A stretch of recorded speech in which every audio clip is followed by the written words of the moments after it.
नमीश आहूजा जी पटियाला से। राधा वल्लभ श्री हरिवंश। महाराज जी आपके चरणों में कोटि कोटि प्रणाम। महाराज जी श्री जी की कृपा से मैं 7 साल से प्रतिदिन मंदिर जाता हूँ, प्रतिदिन नाम जप भी करता हूँ, पर मेरे जीवन में जब भी कोई प्रतिकूलता आती है या कोई कार्य सफल नहीं होता तो मेरे शरीर के रिश्तेदार मुझे कहते हैं कहाँ गए तुम्हारे भगवान, प्रतिदिन मंदिर जाने का क्या फायदा हुआ। जब वो ऐसा कुछ भगवान के विषय में बोलते तो मुझे बहुत गुस्सा आता है। महाराज जी मेरा मार्गदर्शन करें। देखो, अज्ञानी जन तो कुछ भी बोलते रहेंगे। अभी मंदिर जाना या कुछ भी सत्कर्म करना नई खेती है, पर माल तो पुराना ही खाना पड़ेगा। अभी जो पूर्व स्टॉक है गोदाम में वही चलेगा। फसल आगे वाली जब आएगी तो जो भी प्रश्न करें कि मंदिर जाते हो तो क्या हुआ, तो किसान पहले खेती तैयार करता है, फिर बीज बोता है, फिर सिंचाई करता है, महीनों सेवा करता है, खूब पैसे लगाकर उसे बल प्रदान करता है खेती को। फिर जाके जब राशि का समय आता है, जैसे निकल गया, अब 1 मन गेहूं बोने वाला 60 मन गेहूं उसी से काट रहा है। अब जब 1 मन गेहूं फेंक दिया और दूसरे दिन उसके पास रोटी के लिए नहीं, अब उसे कोई उपहास करे कि बेवकूफ़ है कि फेंक के आया 1 मन, कम से कम पिसवाता तो 1 हफ्ते चलता, क्या करेगा वो 1 मन। तो चुप रहो, 4 महीना चुप रहो, इसके बाद वो 1 मन 60 मन तुम्हें जब देगा तब उसको बताना कि ये देखो 1 मन फेंका था, अब 60 मन आया है। तो अभी आपका मंदिर जाना, भगवत आराधना करना, ये नया कर्म है। ये जब फलीभूत होगा तब तक पता नहीं वो देखने वाले रहे कि ना रहे क्योंकि कोई भी खेती तत्काल नहीं होती ना, तो इसलिए बच्चा ये सत्कार्य है। सत्कार्य कभी व्यर्थ नहीं होता। जब असत्कार्य नहीं बिना दंड दिए रहता तो सत्कार्य तुम्हें मंगल किए बिना कैसे रह सकता है। हाँ, ये जरूर है कि पूर्व जन्म के हमारे कुछ ऐसे कर्म हैं जो हमें भोगने ही पड़ेंगे। हाँ, तो इसमें कभी भगवान पे अश्रद्धा न करे। हाँ, उसको जैसे हम कई बार सत्संग में सुनाया है, उदाहरण से बात समझ में आ जाती है। एक दो मित्र थे, स्कूल में साथ पढ़ते थे। जब थोड़े सयाने हुए तो एक गलत मार्ग में चला गया। धनी घर का था, शराब पीना, वैश्यागमन करना, जुआ खेलना, बस ऊट पटांग गलत। और एक था गरीब घर का था, वो गंगा नहाना, नाम जप करना, मंदिर जाना, ऐसे शुरू कर दिया।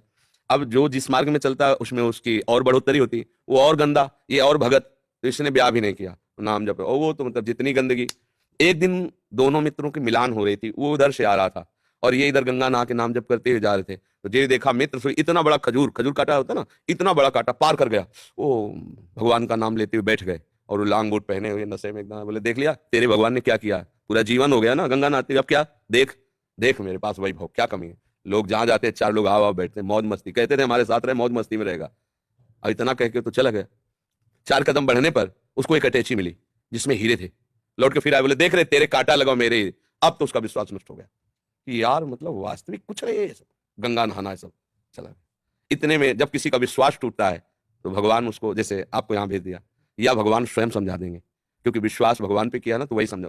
ये ड्यूटी है उनकी, वो समझा देते। कोई ऐसा शास्त्र पढ़वा देंगे, कोई प्रवचन सुनवा देंगे, अच्छा ऐसा आपके या अंदर ही विवेक जागृत, ये उनके हाथ का बात। वो क्या करते हैं, भगवान एक ब्राह्मण के रूप में वयोवृद्ध तपस्वी, अरे बेटा तुम्हारे कांटा लग गया क्या, राम राम। बोले नाम मतलब पूरा जीवन हो गया नाम लेते हुए, हमको क्या मिला। वो हमारा मित्र है, शराब पीता है, व्यभिचार करता है, नाना प्रकार के, और देखो उसे अटैची में यहाँ भोजन की व्यवस्था नहीं, पूरा जीवन हो गया।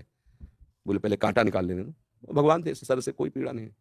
कहा बेटा तुम देखना चाहते हो कि उसको ऐसा क्यों है, तुम्हें ऐसा क्यों है। तो जैसे टीवी चल दे ना सीरियल, ये देखो चिप लगा दे तो पूरा सीन, और उसको पूर्व जन्म का सीन दिखाई देने लगा कि ऐसा भयानक पापाचरण पूर्व जन्म किया था, इस जन्म में इसी क्षण सूली की सजा मिलनी थी। उससे पूर्व में राजा लोग सूली की सजा देते थे। सूली के एक भाले जैसा यंत्र ऊपर से जाके छोड़ दो, गोदा द्वार में ऐसे घुस जाए, वो तड़पता हुआ कितने घंटों में, मतलब बहुत बुरी मृत्यु, बहुत बुरी मृत्यु, जैसे क्रूश की सजा, गाड़ बहुत बुरी मृत्यु।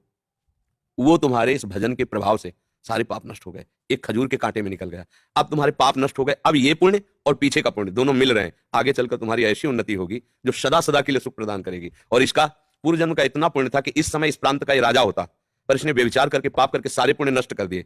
अब इसको जो एक अटैची में हीरे जवाहरात मिले खाली, बस समाप्त उसका पुण्य। इसको जहां भोगेगा तहां पूर्व का पाप और अभी का पाप जब मिलेगा तो ऐसे ब्लास्ट होगा कि देखने लायक नहीं रहेगा। अब उसको विश्वास हुआ कि हाँ ये बात। बोले तो कभी हम नहीं छोड़ेंगे भजन। बोले हाँ, भजन व्यर्थ नहीं होता। वर्तमान में देखा जाता है कि सत्य से चलने वाला, भजन करने वाला दुखी हो सकता है, और गंदा आचरण करने वाला बढ़िया।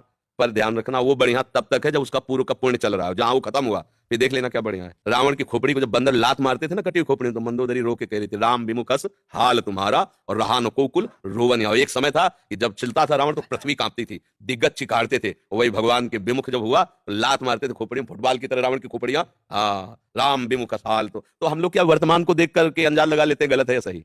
वर्तमान में सही चल रहा है पर बार बार उसको धोखा खाना पड़ रहा है, तो लगता है सही कहां है, गलत चल रहा है। और वर्तमान में गलत चल रहा है, बार बार उसकी प्रोग्रेस उन्नति होती चली जा रही है, ये मार्ग सही नहीं, नहीं भूल नहीं।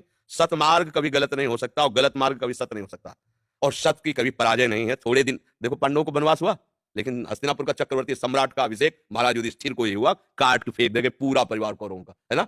थोड़ी दिन के लिए दुर्योधन दुशासन सब फूल रहे थे, वो बेचारे कष्ट पा रहे थे वन में, लेकिन परिणाम भगवान श्री कृष्ण और धर्म जिसकी तरफ है, जय उसी। तो थोड़े दिन कष्ट मिलना कोई मतलब बुरी बात नहीं, परिणाम बढ़िया हो ये बात देखें। थोड़े दिन मौज मस्ती परिणाम, तो फिर परिणाम। अब मौजे मस्ती में तो जेलें भरी है, ये जेल काहे भरी है? यही भरी है।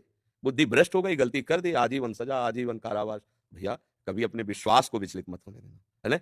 वो ऐसी शक्ति हमें देना दाता, मन का विश्वास कमजोर होना। कहीं से भी बात हो, अपनी बात, अरे हे प्रभु मुझे ऐसी सामर्थ्य दो कि आपके प्रति कभी मन का विश्वास कमजोर न होने पाए। ये माया करेगी, लोग ऐसा उपहास करेंगे। बड़े भजनानंदी मन के हो गई ना किडनी फेल। दूसरे के लिए बपली कह रहे, हो गई ना किडनी फेल क्या? अब ये प्रोग्राम पीछे का चल रहा है ना? हमारी नई खेती है, ये देख लो नई खेती। आप नौजवान राधा राधा ऑफिसर रैंक के लोग नौकरी छोड़कर बाबा जी बने बैठे, ये हमारी कमाई है और ये हमारे पीछे की कमाई है। पूर्व जन्म का कोई पाप, माँ के गर्भ से ही ऐसी रचना की किडनी की कि अब जाकर के फेल हो गई। ये गर्भ से ही होता है, पॉलिसिस्ट किडनी डिजीज, ये एक रोग होता है जो माँ के गर्भ से इसकी रचना होती है, ये वंशानुगत आता है। तो किसी के कहने से क्या है भाई? सब संसार में अपने अपने मन से चल रहे हैं, वो कुछ भी बोल सकते, भगवान को गाली दे सकते हैं, ले भगवान को गाली दे, तो किसी के मुंह में नहीं लगना, अपनी बात समझना है। बड़े भाग्यशाली हो जो तुम मंदिर जाते हो धर्म भाव में। शराब तो नहीं पीते होगे? हाँ पीना भी लगे, हाँ कोई भी तो समझता, ठीक।